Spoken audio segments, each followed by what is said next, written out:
And now we are in part 5 of Extra Histories, the First Crusade series, the Siege of Antioch.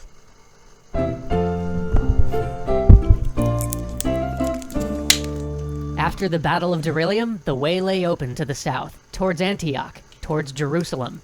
But the Turks, though beaten, were far from broken. In their retreat, they stripped the land and laid waste to anything they couldn't take with them. And as the crusade moved south, the heat intensified. Kilij Arslan, the Seljuk Sultan, had ordered the wells along the path destroyed, and in the sun-scorched plains of Anatolia... So they're basically going full scorched earth, which quite frankly is a pretty great maneuver on their part, especially just leaving them to the blistering heat of the Middle East.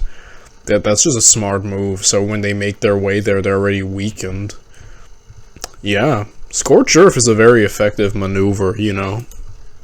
Thirst began to stalk the ranks of the crusade. Parched animals laid by the roadside to die. Men chewed thorns for moisture. The crusade left a trail of the dead. But finally the crusade crossed into the fertile valleys of Iconium, where they restocked and made the trek across to Heraclea. Here the Council of Princes met to discuss their next move. 2 paths lay open to them. One dangerous but quicker through the Taurus Mountains, and the other a slower but less risky path over the confusingly named Anti-Taurus Mountains. The majority of the army chose to follow the safer route, but Tancred and Baldwin set out on the harder trek. Tancred brought a few hundred knights with him, while Baldwin detached over 2,000 soldiers from his brother Godfrey's army for the adventure. Tancred's group set off first, and soon came upon the port town of Tarsus. After quickly driving the garrison back into the city, he realized he had a problem. He had nowhere near enough men to take a walled city like Tarsus, so Tancred sent word back to his uncle Bohemond to send along reinforcement. But as the rider was heading back to the main force with the message, Tancred had a flash of brilliance. He quickly had his men surround the town and make it look like they were preparing for a siege. Then he sent word to the Turkish garrison that he was but the vanguard of an enormous force of crusaders who would soon sweep over Tarsus and do horrible things to any Turks defending its walls. Most of the Turkish garrison quietly snuck out of the town that night. The rest offered to surrender in the morning. Now, you remember... Genius. Devious. Genius. Very cunning. Very cunning indeed. Remember a couple episodes ago how Tancred had managed to slip through Constantinople without swearing an oath to the Byzantine emperor? Well, the garrison flew Tancred's banner over the town, and he declared it his city. This lasted all of about 15 minutes before Baldwin arrived. Baldwin, who was much less concerned with subtlety, and apparently oaths, saw the banner and basically said, "Hey, what a fabulous idea. I love it. But I have 2,000 men, so why don't you let me have that city instead?" Tancred grumbled under his breath about how he had both beaten back the garrison and tricked them into abandoning the city, but he couldn't really fault Baldwin's logic. 2,000 was indeed more than a few hundred. So he packed up his camp and grumpily started to head east. Dude really made a power move and got wrecked. Oh man. I hope he covers the map afterwards that it's left by the First Crusade, because I think it would be interesting to see how divided it is and who falls under what, you know, and what territory falls under what. I think that'll be very interesting. Tancred gone, Baldwin's banner now flew over the city. But guess who shows up? The reinforcements Tancred had sent for before coming up with that ruse to take the city. Now, these men must have been a little miffed to have trekked all that way for nothing, but Baldwin, never a very secure man, and never one to miss an opportunity to add insult to injury, refused to even let them into the city for the night, instead forcing them to take camp outside the city walls. Then, to add real injury to injury, remember how the Turkish garrison had slipped out in the middle of the night? Well, they were still out there, and in the middle of the night, they descended on the Crusaders camped outside the walls and slaughtered them as they slept. Those Turks really got a lot done at the middle of the night. Bunch of night owls. As you can imagine, when the town woke up and saw a few hundred dead Crusaders outside, well, no one was very happy with Baldwin. In response, he heroically locked himself in a building and refused to come out until people calmed down. Tancred, meanwhile, was off conquering the next town. This time, though, when Baldwin caught up and arrived outside the walls, things went a little differently. Tancred had augmented his force with local Armenian volunteers, and by the time Baldwin showed up at this new city, Tancred was well entrenched inside the city walls. So, when Baldwin asked to be let in, it was Tancred's turn to say, "Nah, I think you get to sleep outside." But, not content with letting Baldwin get off so lightly after letting their compatriots die, some of Tancred's knights ended up charging Baldwin's camp, and the Crusaders started a brawl outside the newly conquered city. And then, Baldwin basically wandered off and abandoned the crusade. Baldwin headed east. He met an heirless king. He got the heirless king to adopt him. He promptly let the heirless king be assassinated. He ordered the man who introduced him to said king, who was theoretically his friend, to be tortured to death, and he declared himself Count of Edessa. And thus, the first Crusader state is born. Oh, holy crap. What the... Okay, I was talking about the Crusader states. We do know about them. I don't think they were all under Byzantine/Roman rule, so I was like, okay, that's insane. Dude literally abandoned the cause and just basically usurped an entire place for himself.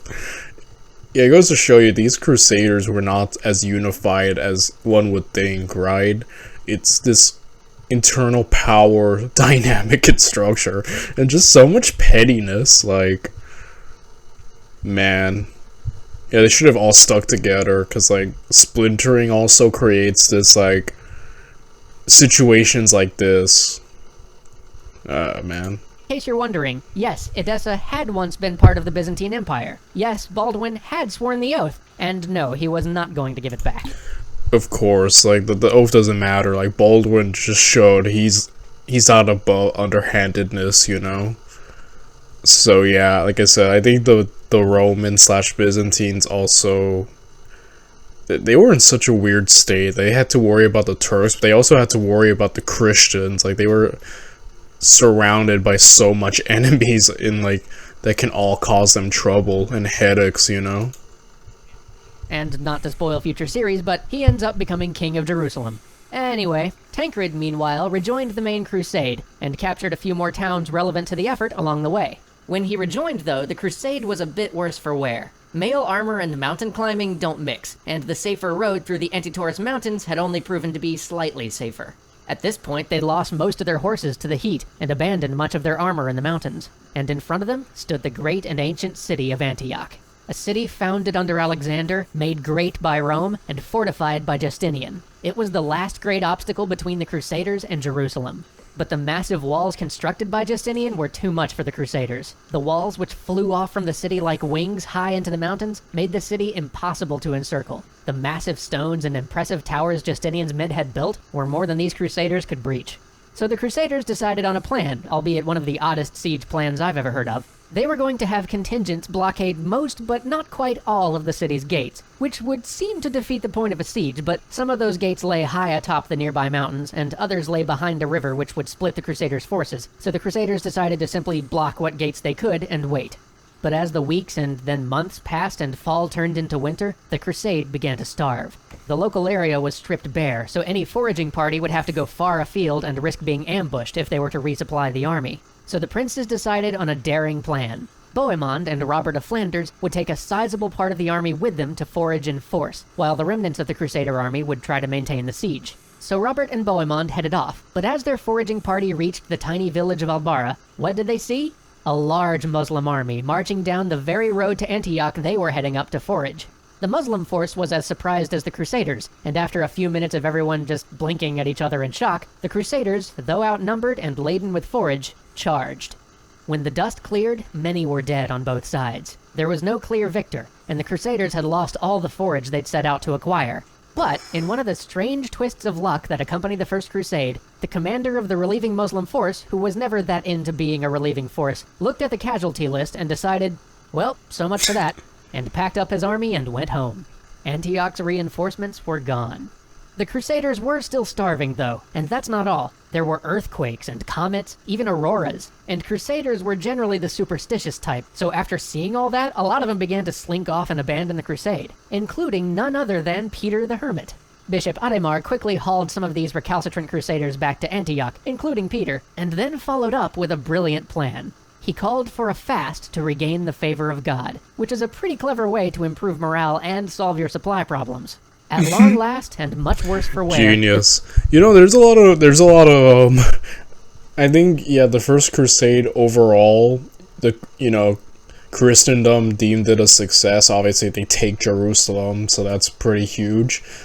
Probably the most successful of the Crusades, and, yeah, there's a lot of luck, because I feel like if the Turks had been more organized and prepared, they probably could have easily beaten back the Crusaders, or at least done more damage, but, Yeah, there's a lot of luck with these Crusaders, man. I guess you can almost say divine favor, perhaps. um, and, yeah, this was a weird siege thing, because technically they still left, areas open, but again, working out for them oddly enough. And I love the fast detail, because the whole point of fasting is you're supposed to like not eat anything or drink. So it's like, wait a minute, no, we're just fasting, guys.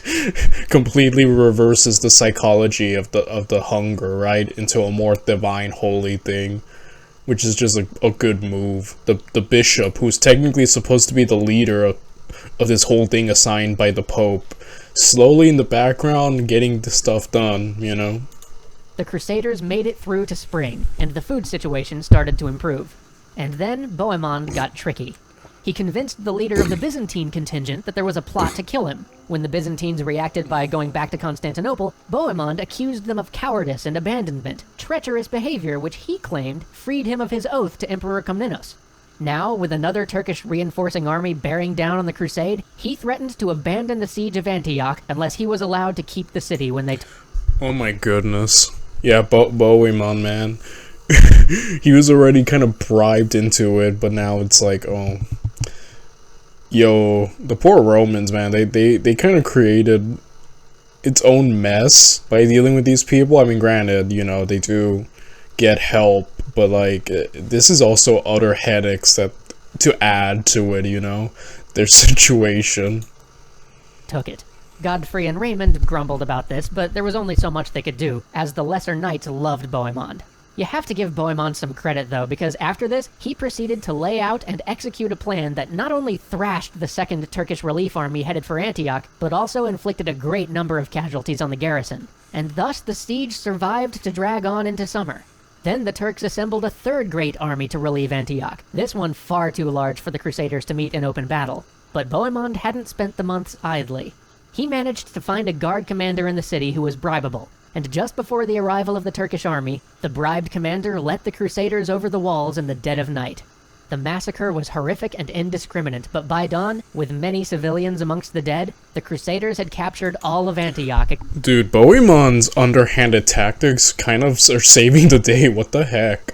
Like, the man's full of trickery and whatnot, but effective, very, I don't know, I guess it goes to show the use of underhanded, more deceptive tactics, you know. He got results, you know, so there's that. Except the citadel, which stood atop a mountain at the end of its long walls. Join us next time as the besiegers become the besieged, as we witness the epitome of horror, and as, at last, the Crusaders make it to Jerusalem. This is like the weirdest, you know what I'm getting the vibe of? Like a freaking like D&D group mess. Like, the First Crusade really comes across like a rogue D&D party among these princes that just like are a complete mess, but are still united, but you know, for the sake of the game, but also they're such a mess that you're like, how are these guys operating? How are they succeeding despite all their internal issues? Like, it really is kind of a marvel to behold, you know? So, yeah, I'm gonna jump to the next part, which is, I think, the final part. Yeah, so I'll see you guys tomorrow when we finish this up. Bye, everyone.